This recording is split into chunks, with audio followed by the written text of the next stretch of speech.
kwihangana, izo zose n'urukundo bibe kuri mwe, kuko izo zose ni imbuto z'umwuka wera, maze ibi bya kamere byo bive muri mwe, maze murusheho kuyoborwa na kamere, kuko muzi neza ko uri mu butware bwa kamere adashobora kunezeza Imana na gato.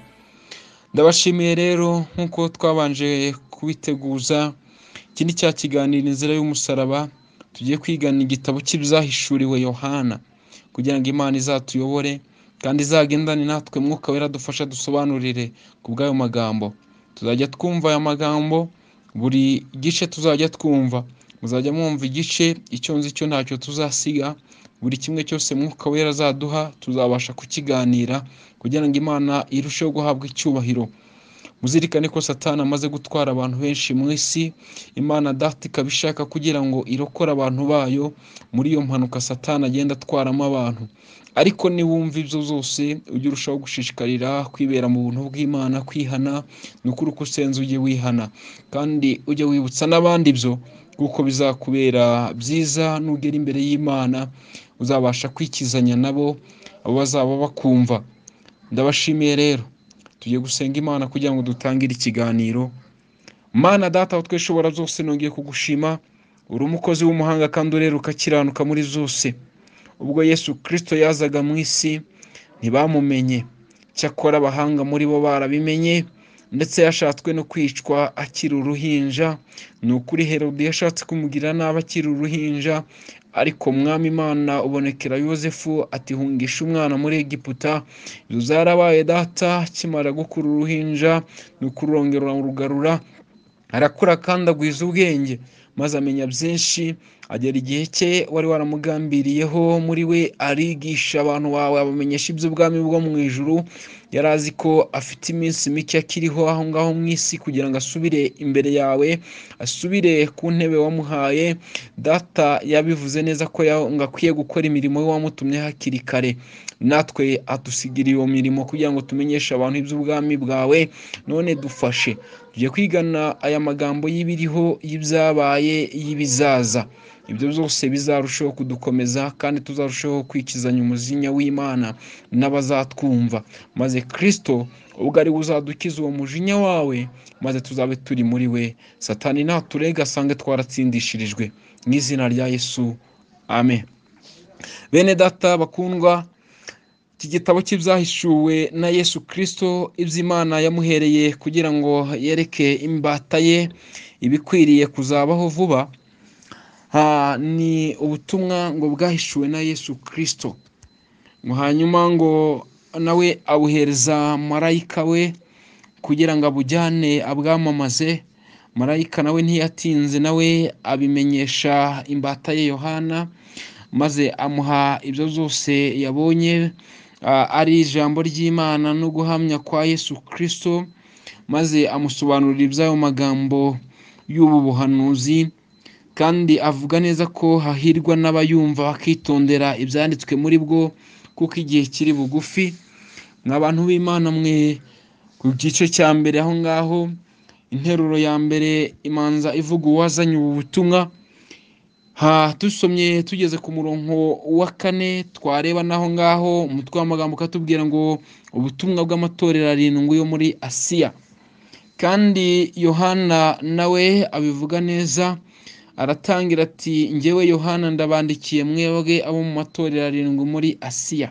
Ubuntu bube muri mwe n'amahoro biva ku Mana kandi yahozeho kandi izahoraho, biva no ku myuka 7 iri imbere y'intebe yayo, no kuri Yesu Kristo ari we mugabo wo guhamya, ukiranuka n'imfura yo kuzuka, utwara abami bo mu isi, udukunda kandi watwejejeho ibyaha byacu, watwejejesheho ibyaha byacu amaraso ye, agaduhindura abami n'abatambyi b'Imana, ari b'Imana ye ariyo na se. Icyubahiro n'ubutware bibe ibye iteka ryose, amen.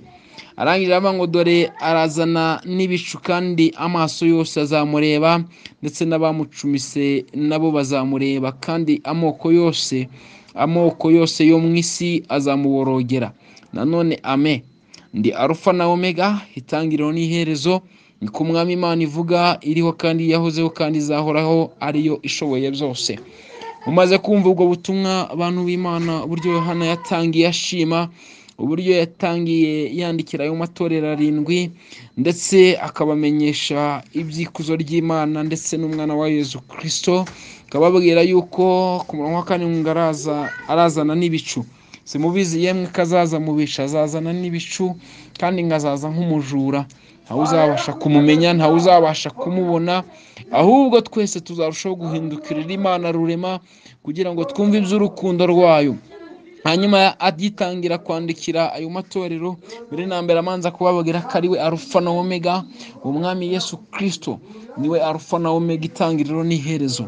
Arangije nga Yesu akimara kubonekera Yohana ku kirwa cy'Ipatimo, maze Yohana avuga aya magambo ati, njyewe Yohana mwene so musangiye amakuba n'ubwami no kwihangana biri muri Yesu, nari ku kirwa cyitwa Patimo, bampora ijambo ry'Imana no guhamya kwa Yesu. Ku munsi w'umwami wacu nari ndi mu mwuka, inyuma yanjye numva ijwi rirenga nk'iry'impanda rivuga riti, icyo ubona ucyandike mu gitabo, ucyoherereza amatorero 7 ari muri Efeso, ni Simuna, ni Perugamo, ni Tuwatira, ni Sarudi, ni Filadelfiya, ni Lawodikiya. Nuko mpindukizwa no kureba ijwi ryavuganaga nanjye, mpindukiye mbona ibitereko by'amatabaza 7 by'izahabu, kandi hagati y'ibyo bitereko by'amatabaza mbona usa n'umwana w'umuntu yambaye igishura kandi yambaye umushumi w'izahabu mu gituza. Umutwe we n'umusatsi we byeraga nk'ubwoya bw'intama bwera cyangwa nka sheregi, n'amaso ye yasaga n'ibirimi by'umuriro, ibirenge bye bisa n'umuringa w'umuteke utunganijwe n'umuriro wo mu ruganda, n'ijwi rye ryari rimeze nk'iry'amazi menshi asuma. Mu kuboko kwe kw'iburyo yari afashe inyenyeri 7, mu kanwa ke havamo inkota y'icyayi ifite ubugi impande zombi, mu maso he hari hameze nk'izuba iyo rityaye.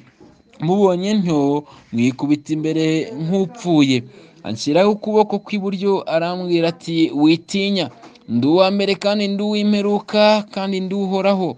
Icyakora nari narapfuye, ariko none dore mporaho iteka ryose, kandi mfite imfunguzo z'urupfu n'iz'ikuzimu. Nuko wandikira ibyo ubonye n'ibiriho n'ibiri bukurikireho hanyuma, n'ubwiru bw'inyenyeri 7 izo umbonanye mu kuboko kwanjye kw'iburyo n'iby'ibitereko by'amatabaza 7 by'izahabu. Dore izo nyenyeri 7 nizo bamarayika b'ayo matorero 7, naho ibitereko by'amatabaza 7 nibyo matorero 7. N'ubwa mbere Kristo amanza kwiyereka Yohana avuga uburyo yamubonye, gakira aho ngaho ngo ku munsi w'umwami wacu ngo yari ari mu mwuka, ari muri uwo mwuka ngo hanyuma ngo yumva ngo inyuma ye ngo yumva ngo ijwi rirenga nk'iry'impanda rivuga ngo, icyo ubona ucyandike. Mbese icyo yari arabona cyose ngo acyandike, ngo acyohereza amatorero 7 ari muri Efeso. Arayasobanura ni Efeso, ni Simuruna, ni Perugamo, ni Tuwatira, ni Sarudi, ni Filadelfiya, ni Lawodikiya. Ayo matorero yose uko ari 7 yagombaga kuyohereza ubwo butumwa. Iyo dusomye igitabo cy'ibyahishuriwe Yohana, tubona amatorero 7 ayandikira ayabwira izo batatunganije, ayabwira ibyo batunganije Imana ibashimira ndetse n'ibyibagaya. Nguko uko dutanga igitabo cy'ibyahishuwe rero, kandi asobanura uburyo yabonye Kristo, asobanura uburyo yamubonye mu buryo bukomeye cyane, kandi ngo asobanura amaso ya Kristo, asobanura uburyo yarebaga muri we, ngo maze akatinya agira ubwoba, ngo amera nk'upfuye, ngo maze ngo amushyiraho ukuboko kw'iburyo aramubwira ati, witinya, ngo kuko ndi uwa mbere kandi ndi uw'imperuka, ngo kandi ndi uhoraho. Icyakora nari narapfuye, ariko none dore mporaho iteka ryose, kandi mfite imfunguzo z'urupfu n'iz'ikuzimu.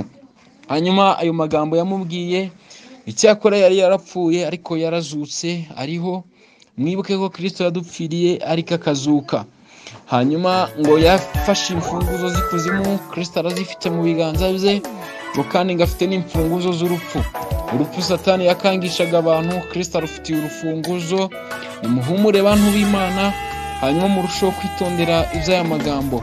Tuzakomezanya kandi nzi neza ko twarushaho kuryoherwa n'iki kiganiro. Tuzakomeza tureba urwandiko rwandikiwe Abefeso. Mugire amahoro y'Imana abe muri mwe. Amen.